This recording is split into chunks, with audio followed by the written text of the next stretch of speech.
সবাইকে প্রণাম, নমস্কার। কথামৃত পাঠের আয়োজনে সবাইকে স্বাগত জানাচ্ছি। জগতে দুটো খুব ভয়ঙ্কর বিষয় আছে, দুটোই ভয়ঙ্কর। এক পাপ আর এক পুণ্য। এই পাপ আর পুণ্যের যে কনসেপ্ট, তা আমাদেরকে বিশেষভাবে ব্যতিব্যস্ত করে রাখে। একজন প্রতিবেশী আছেন, রামকৃষ্ণদেব ঠাকুরকে জিজ্ঞেস করছেন যে তবে কি পাপ পুণ্য নেই? এখানের কথাটা হচ্ছে তবে পাপ পুণ্য নাই। তো এই বিষয়ে দু চার কথা বলছেন। আমরা এই আলোচনায় গভীরে যাব। পাপ পুণ্য বিষয়ক কথা আজকে আমরা তার তত্ত্ব আলোচনা করার চেষ্টা করব। শুরুতেই বলে নেওয়া ভালো যে আজকে আমাদের কথামৃতের পাঠ্যপর্ব সংখ্যা 47। পাপ এবং পুণ্য কি বলো? পাপ কি আর পুণ্য কি?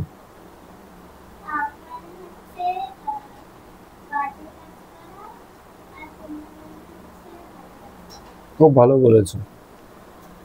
ভালো কাজ পুণ্য, মন্দ কাজ পাপ। তাহলে ভালো আর মন্দের সঙ্গে, শুধু ভালো আর মন্দ না, ভালো এবং মন্দ কর্মের সঙ্গে পাপ এবং পুণ্য দাঁড়িয়ে আছে।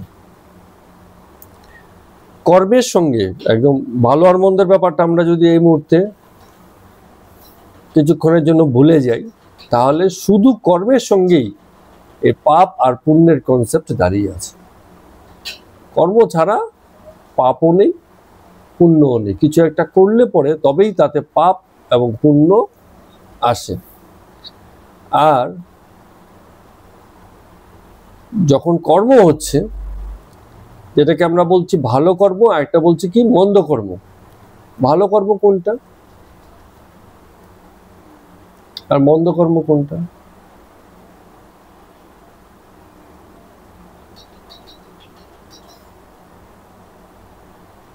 যে কর্মের দ্বারা নিজের এবং জগতের ভালো হয়, তাই তো ভালো কর্ম হওয়া উচিত। যে কর্মের দ্বারা নিজের এবং জগতের ভালো হয়, আবার যে কর্মের দ্বারা নিজেরও ক্ষতি হতে পারে, জগতেরও ক্ষতি হতে পারে, এমন সম্ভাবনা দাঁড়িয়ে যায়, সেটাই মন্দ কর্ম। কিন্তু ধর্মের সঙ্গে রিলেট যখন আমরা করি না, তখন পাপ পুণ্যের কনসেপ্টটা আলাদা। কোনো একটা ধামে ঘুরতে গেছি তো ভাবছি যে পুণ্য হয়েছে, কোনো একটা প্রতিমা দর্শন করেছি তো ভাবছি পুণ্য হয়েছে, গঙ্গা স্নান করেছি তো পুণ্য হয়েছে, এরকম কনসেপ্ট। উপবাস করেছি কি পুণ্য হয়েছে, এরকম কনসেপ্ট। কিন্তু সেই সব কর্ম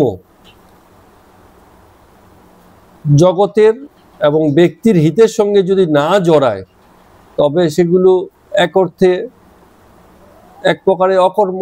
যে কর্মের কোনো সেই অর্থে ফল নেই, জগতেও নেই, ব্যক্তির ক্ষেত্রেও নেই। কেউ যদি গঙ্গা স্নান করে, তাতে তার এবং জগতের কি পুণ্য হবে, মানে কি কাজে লাগবে? তাহলে পাপ পুণ্যের কনসেপ্ট যেগুলো ধর্মীয়ভাবে দাঁড়িয়েছে, তাতে আমরা এখানে পাপ পুণ্যের যে কনসেপ্টটাকে সাধারণভাবে মানে দাঁড় করানোর চেষ্টা করলাম, বেশ একটু ফারাক ঘটে গেল। যে ব্যক্তির নিজের এবং জগতের যদি কল্যাণ না হয়, তেমন কর্মে আর লাভ কি? আর তেমন কর্ম না হলে সেই কর্ম পুণ্য কর্ম কি করে হবে? আবার নিজের এবং জগতের ক্ষতি হয় এমন কর্ম যদি ধর্মীয়ভাবে মনে হয় যে এর দ্বারা বিশেষ কিছু লাভ হয়েছে, কোনো আচার, তাহলে তাতেই বা কি লাভ যদি ব্যক্তির এবং জগতের কোথাও না কোথাও ক্ষতিই হয়ে যায়? কর্মের যে ধারণা, সেটা জগতেই প্রতিষ্ঠিত। জগতের বাইরে কর্মের কোনো ধারণা নেই। জগতে যতক্ষণ আছি, যতক্ষণ দেহ আছে ততক্ষণ কর্ম এবং কর্মপ্রেরণাও আছে। কর্মপ্রেরণা মনে হচ্ছে কর্ম করার ইচ্ছা এবং প্রয়োজনীয়তা দুই থাকবে, কর্মপ্রেরণা এবং থাকে সেই বিষয়টা। পেটে খিদে লাগলে তো খাওয়ার জোগাড়ের চেষ্টা চলবে, তো যতক্ষণ দেহ আছে ততক্ষণ সেই কর্ম এবং তার প্রেরণাগুলো আমাদের আছে। এবং এই যে খাবার দরকার আমার, তার জন্য কোনো একটা ব্যক্তির দেহের, তো তার জন্য তাকে কি করতে হবে? খাদ্য উৎপাদন করতে হবে। সে নিজের জন্য যখন খাদ্য উৎপাদন করে, সেই খাদ্যের যতটা সে গ্রহণ করে, বাকি উদ্বৃত্ত খাদ্য সে অপর ক্ষুধার্ত লোককে দিতে পারবে। তাহলে এই খাদ্য উৎপাদনের দ্বারা তার নিজের এবং জগতের কল্যাণ হলো। এটা একটা পুণ্যকর্ম বটে, খাদ্য উৎপাদন করলে পুণ্যকর্ম হয় বটে। ঠিক আছে, এরকম জগতের এবং নিজের পক্ষে যেসব কর্ম উচিত হয়, এইখানে আবার একটু আমরা এর সঙ্গে একটু নতুন কথা জুড়ে দিচ্ছি, যে কর্মের সঙ্গে যদি উচিত আর অনুচিতের কনসেপ্ট আমরা নিয়ে আসি, সেখানে পুণ্য আর পাপের কথাটা যেন এসে দাঁড়ায়। ভালো আর মন্দ এটা খুবই সাধারণ কথা, উচিত অনুচিত আরো উচ্চতর কথা। উচিত মানে কি? একটা কাজ যেটা সব দিক বিবেচনায় করা দরকার ব্যক্তির এবং জগতের স্বার্থে, জগতের হিতে, সেটা হচ্ছে উচিত কর্ম। আর তেমন উচিত কর্ম যার হয় সে পুণ্য করছে। আবার ব্যক্তির এবং জগতের পক্ষে অনুচিত এমন যে কর্ম, সেখানে সে পাপ করছে। যেমন কোন একজন ব্যক্তি নেশা করতে গেলে তার সুরি দরকার, মদ দরকার, কি নেশার দ্রব্য দরকার, গাঁজা, হেরোইন, হোয়াটএভার। তো যেহেতু তার দরকার, সে কি করছে? সেই জিনিসটাকে সে জোগাড় করছে। এবং তার কিছু বেশি থাকতে পারে, তার কিছু বন্ধু থাকতে পারে, তার কিছু শরীর থাকতে পারে, তাদেরকে সে সেসবগুলোকে অফার করছে এবং বাকিরা সেসব বিষয়ে এডিক্টেড হচ্ছে। তো এটা তার নিজের জন্যও খারাপ, এবং এই জোগাড়ের মাধ্যমে সে অপরকে যে অফার করলো এবং তাদের জীবনেও যে এই যন্ত্রণাটাকে নিয়ে এলো, এটা তার জন্য খারাপ। তাহলে তার কর্মটা ব্যক্তি তার নিজের এবং অপরের জন্য শুভকর হচ্ছে না, হিতাকাঙ্ক্ষী হচ্ছে না বলে এটা একটা অনুচিত কর্ম। আর যেই অনুচিত কর্ম হবে, সেখানেই পাপের বিষয়টা প্রতিষ্ঠিত হবে। এখন প্রশ্ন হতে পারে যে কে ঠিক করবে এই উচিত আর অনুচিত? ব্যক্তি নিজেই ঠিক করবে। থ্যাংক ইউ, খুব ভালো বলেছ। ব্যক্তি ঠিক করবে। কিসের আধারে ঠিক করবে? কিসের উপর ভিত্তি করে? ধর্মগ্রন্থে কি লেখা আছে, কি ওই গ্রন্থে কি লেখা আছে, ওই দর্শন শাস্ত্রে কি লেখা আছে, ওই অধ্যাত্ম শাস্ত্রে কি লেখা আছে, এসবের উপর ভিত্তি করে, না আরো কোনো ভিত্তি আছে? নিজের বুদ্ধি দিয়ে। শুধু বুদ্ধিও যথেষ্ট নয়। আমরা বলেছিলাম বুদ্ধি যখন পরিপক্ক হয় তখন সেখানে কি আসে? জ্ঞান। জ্ঞান যখন পরিপক্ক হয় তখন সেখানে কি আসে? বিচার। বিচার যখন পরিপক্ক হয় তখন সেখানে কি আসে? বিবেক। বিবেক যখন পরিপক্ক হয় তখন সেখানে যেটা আসে সেটা হচ্ছে চেতনা, সচেতন, কনসাসনেস। আর চেতনা থেকে পরবর্তীতে জগৎহিত যখন, সমদর্শন যখন চেতনাকে আশ্রয় করে, তখন সেখানে যে জিনিসটা আছে সেটা হচ্ছে প্রেম। জগৎ এবং জগতের প্রতি, জগতের সকল কিছুর প্রতি ব্যক্তির প্রেম। আর এই সব বিষয় যখন আসে, সেই ব্যক্তি, সেই যে কর্তা, তার যে কর্তৃত্ব, তার দ্বারা যে কর্ম হয় সেটা বরাবর উচিত কর্ম হয়। কারণ সে জগতের হিতেই দাঁড়িয়ে থাকে। তার সকল রকম কর্ম জগতের কল্যাণের পিছনেই দাঁড়ায়। নিজের কল্যাণও বটে, জগতের কল্যাণও বটে। সেসব কর্ম হচ্ছে উচিত কর্ম। তাহলে ব্যক্তির প্রতিষ্ঠা খুব দরকার। ব্যক্তি যদি প্রতিষ্ঠিত না হয় তাহলে উচিত কর্ম হবে না, আইন প্রয়োগ করে হবে না, ধর্মের কর্ম কথা বলেও হবে না। ধরে নিচ্ছি প্রায় সকল ধর্মই মানুষকে সঠিক পথে চলার পরামর্শ দেয়, তারপরেও কি মানুষ চলছে?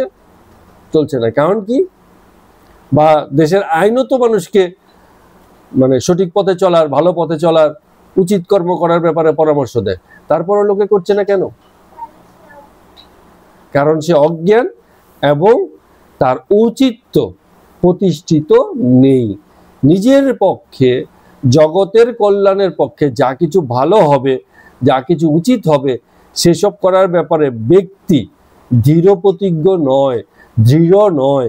সে মাঝে মাঝে সেই জায়গা থেকে বিচ্যুত হয়ে যায়। তাহলে উচিত আর অনুচিত কার উপর নির্ভর করছে? ব্যক্তির প্রতিষ্ঠার উপর নির্ভর করে, যথার্থ কর্তার উপস্থিতির উপর নির্ভর করে। যথার্থ কর্তাই একমাত্র উচিত কর্ম করতে পারে, আর সাধারণ কর্তা কখন উচিত করবে, কখন অনুচিত করবে। যে প্রকৃতির প্রবাহে থাকে, যার কাছে ব্যক্তিগততা খুব বেশি আছে, যে ব্যক্তির স্বার্থে কাজ করে, নিজের ভালো মন্দের পেছনে কাজ করে, যে আমিত্ববোধে পীড়িত, আমি ভাবটা তার বেশি আছে, আমার চাই, আমার প্রয়োজন, আমার কি আছে, আমার কি লাভ হবে, এইসব ভাবনাগুলো যার মধ্যে কাজ করে, সেই ব্যক্তি প্রতিষ্ঠিত কর্তা নন। তার কর্তৃত্ব হেলতে দুলতে থাকে, কখনো সঠিক কর্মে থাকে, কখনো অনুচিত কর্মে লেগে থাকে। তো ব্যক্তির যদি প্রতিষ্ঠা না হয়, এবং ধর্মগ্রন্থ যদি ব্যক্তির প্রতিষ্ঠার কথা না বলে শুধুমাত্র কর্মের কথা বলে, তাতে কিন্তু উচিত অনুচিত প্রতিষ্ঠিত, মানে উচিত কর্মটা প্রতিষ্ঠিত হয় না। উচিত অনুচিত জগতে এমনিতেই প্রতিষ্ঠিত। জগতে দুরকম কর্মই চলে, উচিত চলে, অনুচিত চলে, দুই চলছে। তো শুধু যদি উচিত কর্মের কথা বলি, যে জগতে উচিত কর্মই চলবে, এমন যদি আমরা চাই, তাহলে কর্তার কর্তৃত্ব, কর্তৃত্বের জ্ঞান, কর্তৃত্বের বিচার, কর্তৃত্বের চেতনা, কর্তৃত্বের প্রেম প্রতিষ্ঠিত হওয়া দরকার, তবেই এটা সম্ভব, অন্যথায় সম্ভব নয়। শুধু আইন করে, শুধু ধর্মগ্রন্থ, শ্লোক, মন্ত্রে উল্লেখ করে, দিক নির্দেশনা দিয়ে, কোনো গুরুর নির্দেশ পেয়েও জগতে উচিতের প্রতিষ্ঠা হয় না। উচিতের প্রতিষ্ঠা তখনই হয় যদি কর্তা ঔচিত্য বোধে দাঁড়ায়, ঔচিত্যের জায়গাটা বোঝে এবং সেই হিসাবে কর্ম করে। তাহলে পাপ আর পুণ্য সচেতন কর্তার দ্বারাই পুণ্য সংগঠিত হয়, আর অচেতন কর্তার দ্বারা, অজ্ঞান কর্তার দ্বারা, স্বার্থবোধে পীড়িত কর্তার দ্বারা পাপ সংগঠিত হয়। আর পুণ্য আর পাপ দুটো কথা যখন বলা হলো যে এগুলো কর্মের সঙ্গে খুবই রিলেটেড, এটা তো আমরা আলোচনা করলাম। কিন্তু কথা হচ্ছে তার ফলটা আমরা কিভাবে পাবো? পাপের ফল কে দেবে? ভগবান দেবে, ঈশ্বর দেবে। মৃত্যুর পরে গিয়ে সেই গরম কড়াইয়ে ভাজা হবে, কি গরম জলে ডোবানো হবে, কি শুলে চড়ানো হবে, সেসব হবে?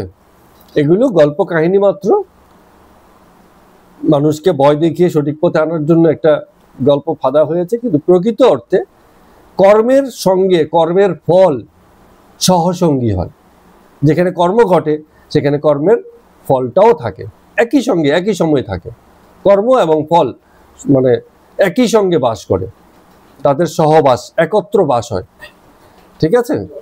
তো কর্মফল তত্ত্ব যা হয়, এটা ব্যষ্টিক পর্যায়েও হয়, সামষ্টিক পর্যায়ে হয়। কর্ম এবং কর্মের ফল ব্যষ্টিকও হয়, সামষ্টিকও হয়।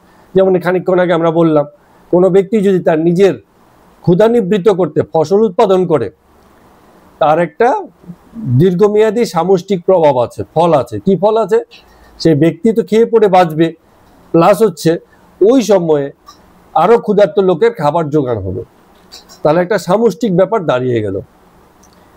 আর এরকম সামষ্টিক সহযোগ ঘটলে একটা জাতির সবাই খাদ্য উৎপাদনে জড়িয়ে না থেকেও তার ফল ভোগ করে।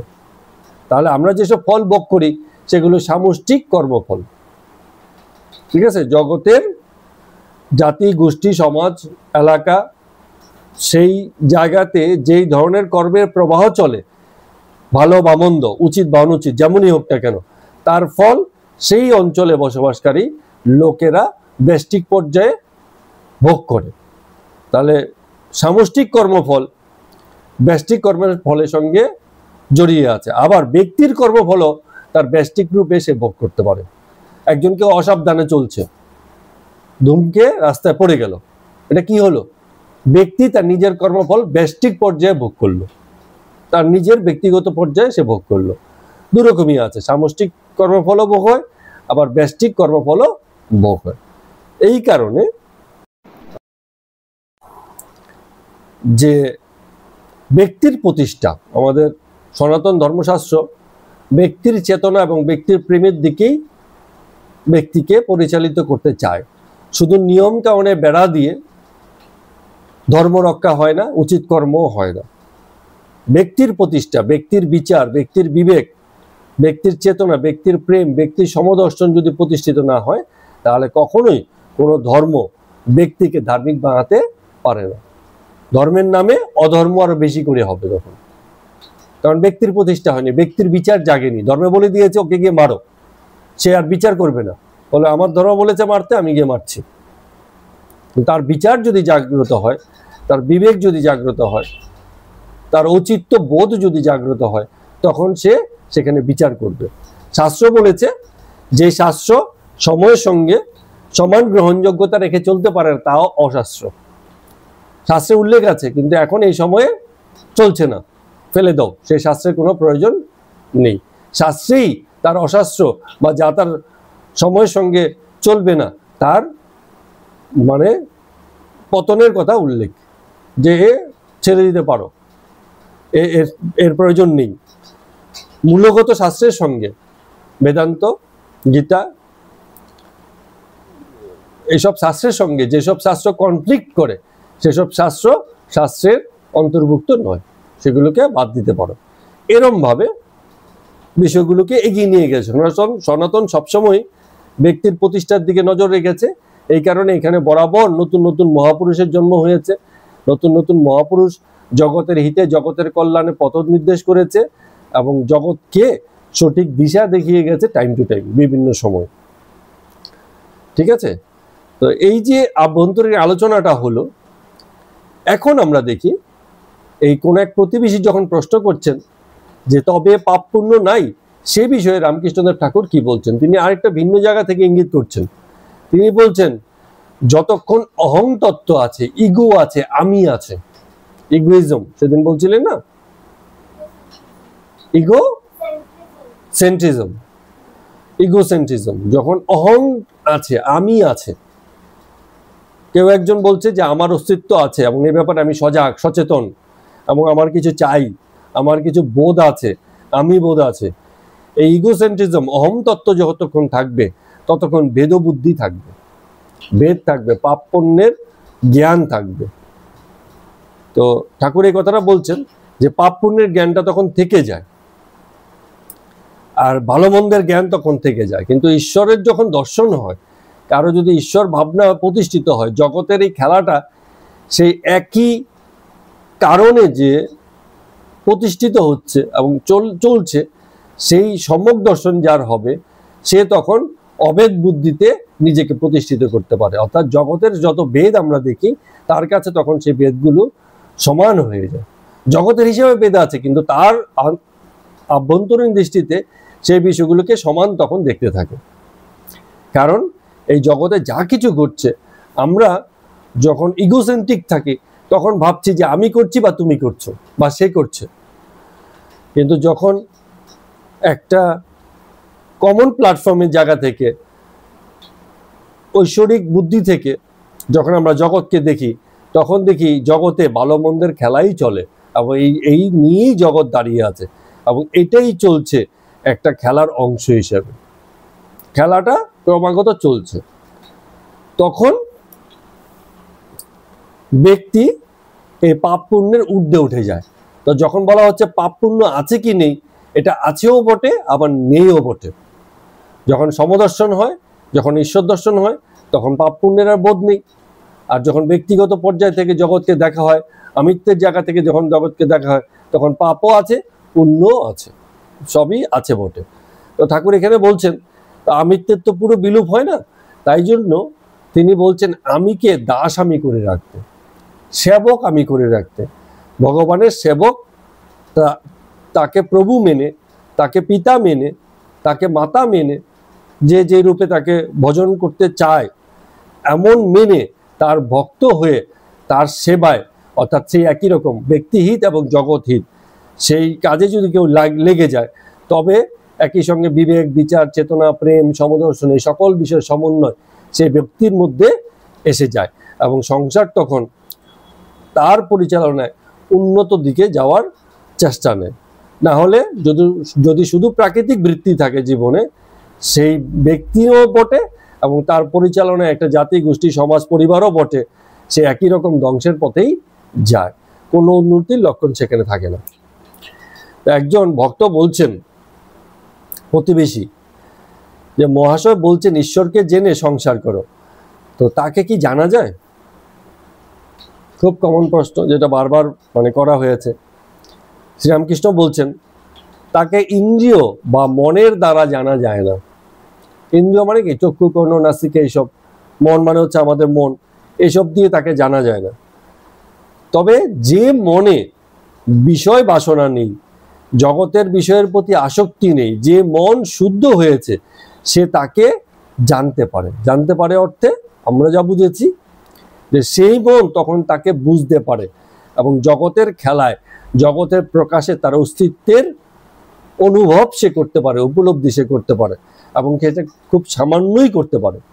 এর মানে এও নয় যে সে ঈশ্বরকে পূর্ণরূপেই জেনে যায়, সে তার সামান্যই জানতে পারে, খুব সামান্যই জানতে পারে। একটা জলকণা যেমন সাগরের খুব সামান্যই টের পায়, একটা জলকণা একটা সাগরের বিশালত্বকে খুব সামান্যই টের পায়, সে তো সবে একটা জলকণা, কি করে সাগরের বিশালতা টের পাবে?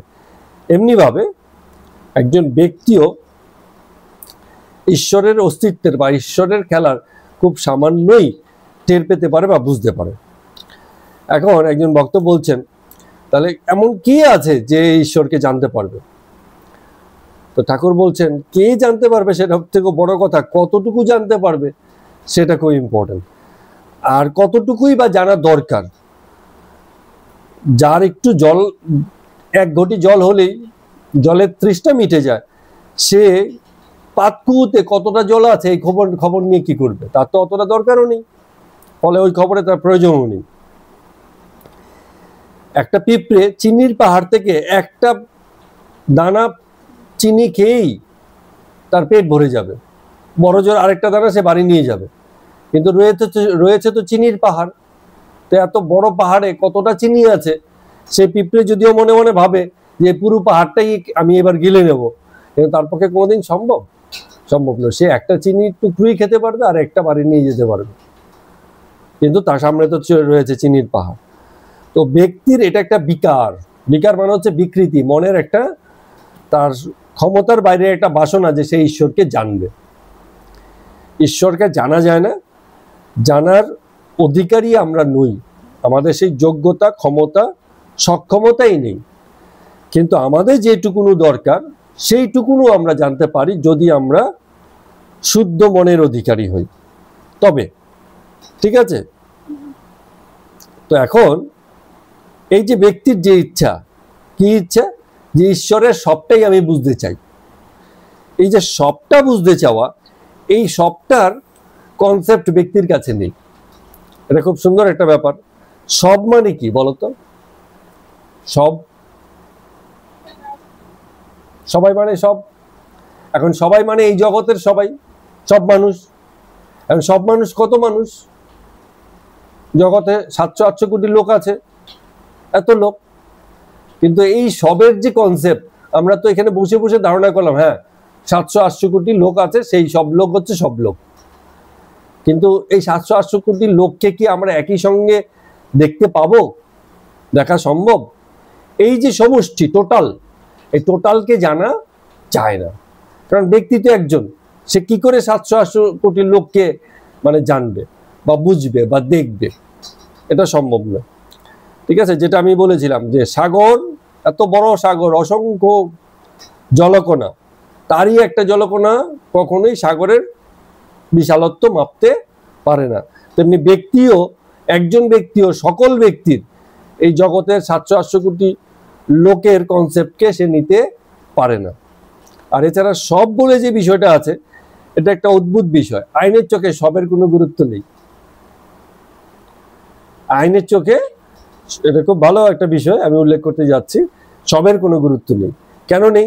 যেমন বলা হলো, একজন ধরো পুলিশ ইন্সপেক্টর গেল, বলে আমি এই এলাকার সব চোরকে ধরে এনেছি, লকারে ভরে রেখেছি। আইনের চোখে এটা গুরুত্বহীন কথা, কারণ আইন বলবে তুমি কাকে কাকে ধরেছো তার নামের লিস্ট দাও। তুমি যদি বলো আমি সব চোরকে ধরেছি, এই লিখে দিলে, মহামান্য বিচারক আমি সব চোরকে ধরেছি লিখে দিলাম, তো বলবে সব চোরের ভিতরে কে কে আছে তাদের কথা উল্লেখ করো। যদি 500 জন চোর হয় 500 জনের নাম উল্লেখ থাকতে হবে, তবে আইন আইডেন্টিফাই করবে হ্যাঁ এই ব্যক্তি হচ্ছে এই।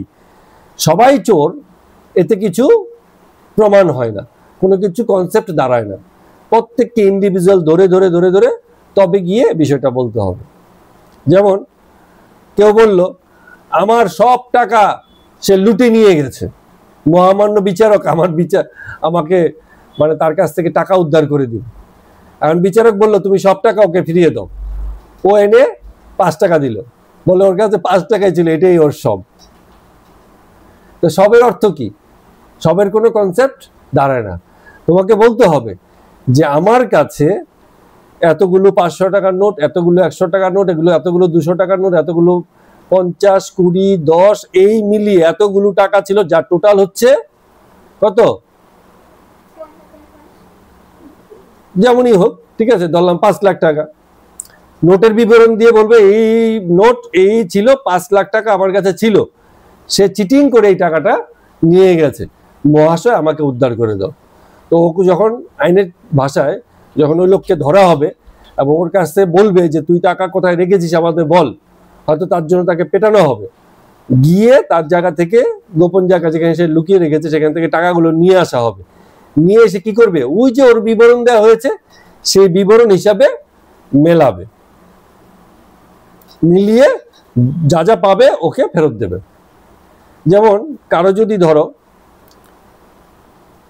ট্যাক্স ফাঁকি দেওয়ার জন্য 1 বস্তা মাল কেউ ইসে করে রাখলো, মানে পুলিশ বাজেয়াপ্ত করলো 1 বস্তা মাল, আর সে গিয়ে বলছে যে হুজুর আমার 1 বস্তা মাল পুলিশ বাজেয়াপ্ত করেছে, আমাকে ফেরত দিন।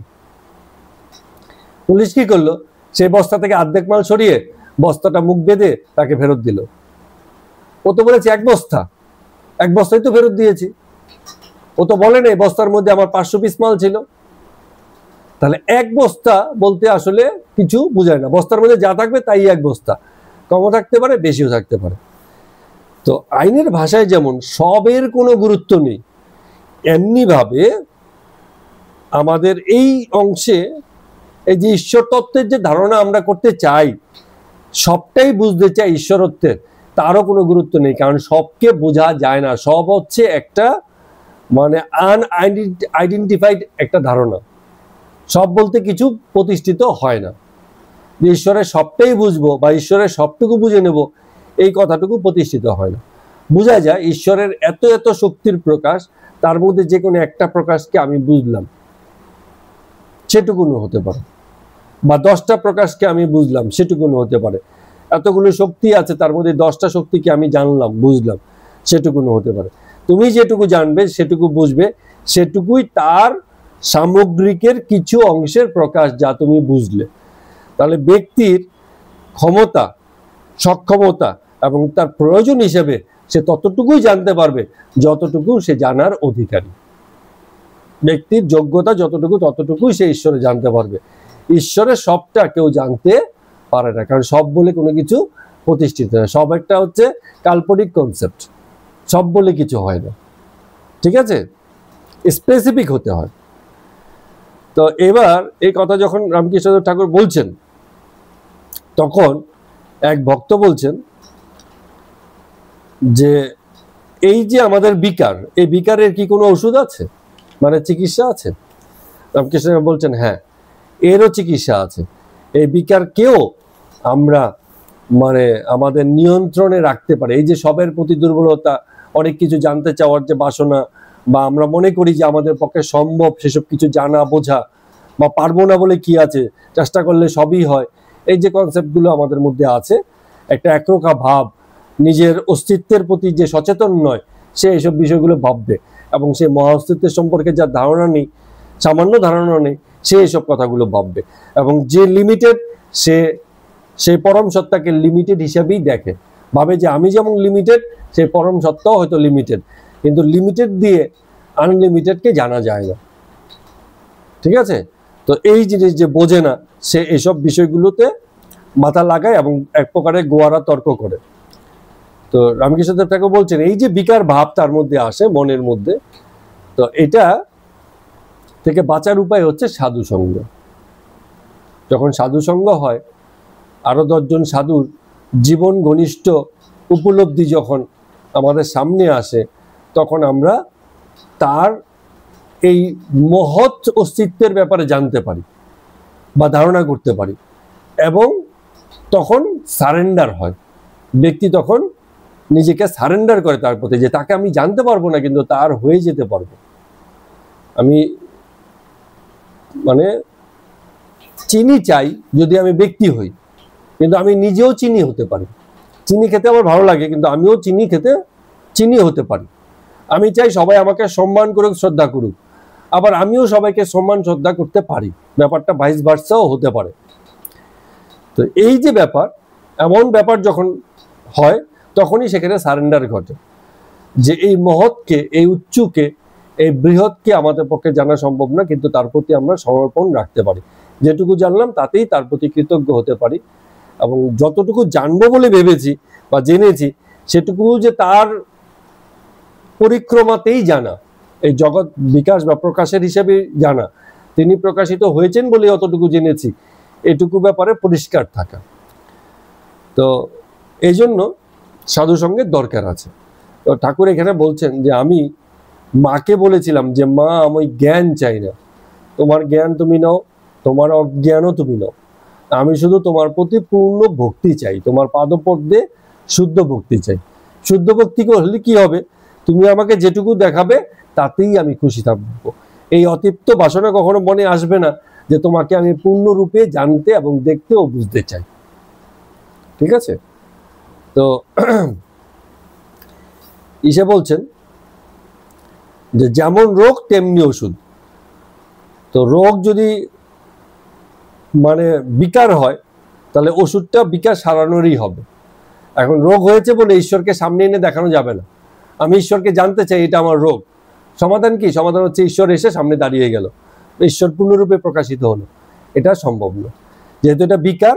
বিকারটা তোমার অন্তঃস্থিত পরিবর্তনের মধ্য দিয়েই তোমার এই বিকারটা দূর হতে পারে। ঈশ্বরের পূর্ণরূপে প্রকাশ হলেও তুমি সেই জায়গাতে দাঁড়াতে পারো না। 100 ঘটিতে কখনোই চাইলেও 400 দুধ রাখা যাবে না। ঢালা যাবে কিন্তু দুধ গড়িয়ে পড়ে যাবে।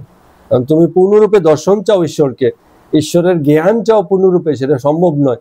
আর তোমার এই বিকারকে দূর করার জন্য ঈশ্বরের পূর্ণরূপে প্রকাশ হওয়াও সম্ভব নয়। তোমার নিজের সঠিক উপলব্ধি তোমার এই বিকার দূর করতে পারে।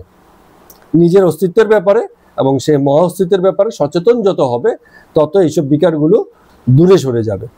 এবং তিনি ইচ্ছাময়, তিনি ইচ্ছা করলে বা তার কৃপা এলে, অলরেডি কৃপা সবারই আছে, যে সে কৃপার কাছাকাছি যাবে, সে এই মহান সত্যগুলো জানবে। এর বাইরে মানুষের যত রকম শক্তি সে প্রয়োগ করুক, জ্ঞানের ব্যবহারই করুক, সেই মহাশক্তিকে কারো পক্ষে জানা সম্ভব নয়। বিচারের দ্বারা তাকে জানা যায় না। সমর্পণ, শুদ্ধ ভক্তি, পূর্ণ বিশ্বাস, এসবের মাধ্যমেই তার সামান্য কিছু জানা, বোঝা বা উপলব্ধি হওয়া সম্ভব। ঠিক আছে? তো বেশ একটু কঠিন আলোচনাই হলো আজকে। আমরা আজকের মতো কথামৃত পাঠ এখানেই শেষ করছি। সবাইকে প্রণাম এবং নমস্কার।